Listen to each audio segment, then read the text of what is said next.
Is Gino, Gino Lispi. I am 25 years old and I'm from the back mountain in Dallas.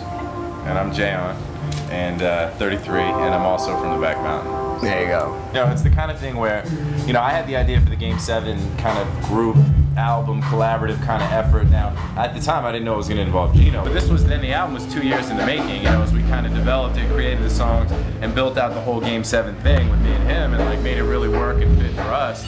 So it's like, and it kind of all culminates to the album just coming out this week. The album release show tonight. This is like right now. Great live band, DJ, great female vocalist, and Brittany Rice singing. A lot of people coming out. T-shirts, CDs. I mean, it's like.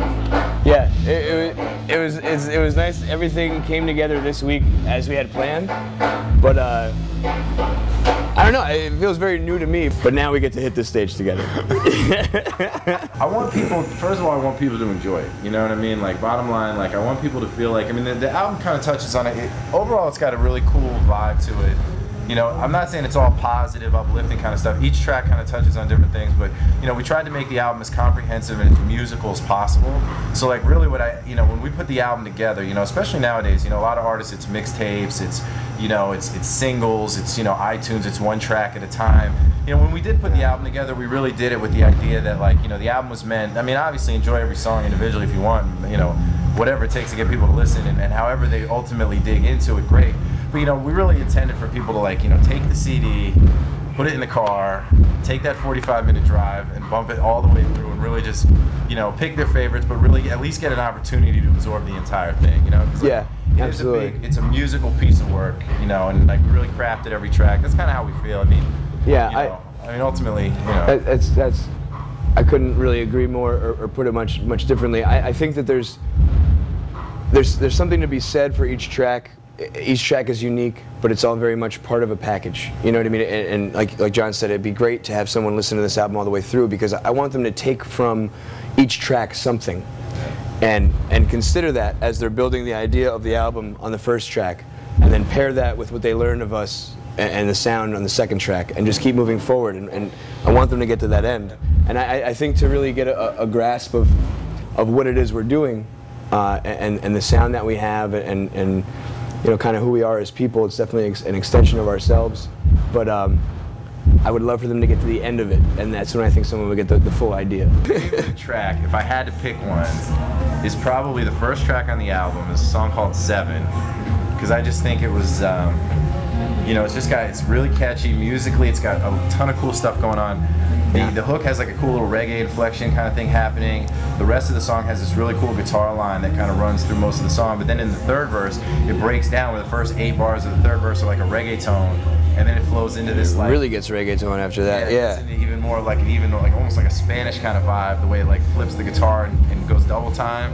And so the beat's really awesome. It really kicks. The hook is really cool. Lyrically, we say some really cool and clever stuff.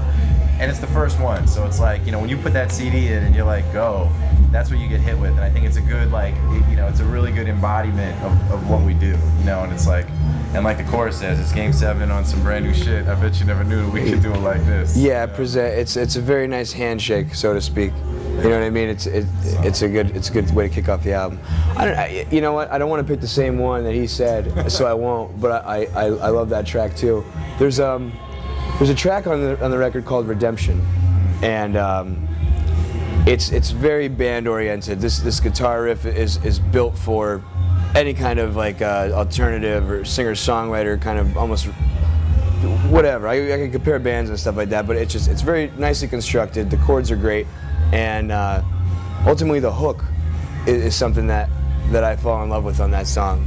It's and kind of what we're saying. It's not the most.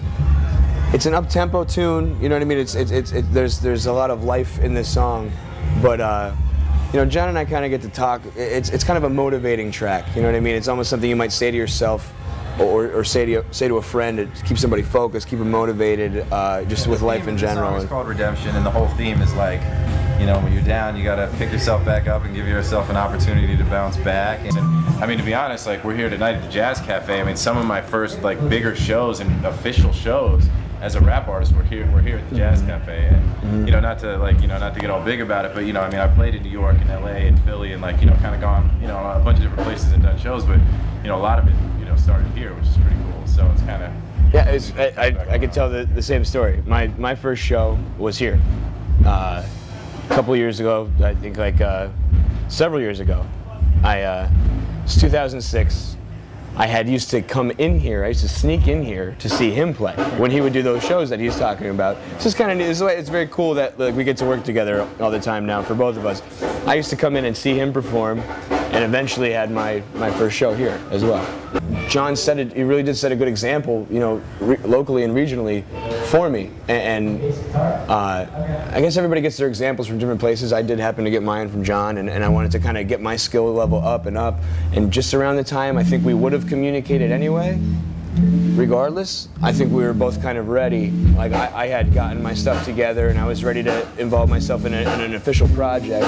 And John was ready to get back into a new one, and we decided to kind of make it happen that way. It feels really good, to be honest. It's nice to.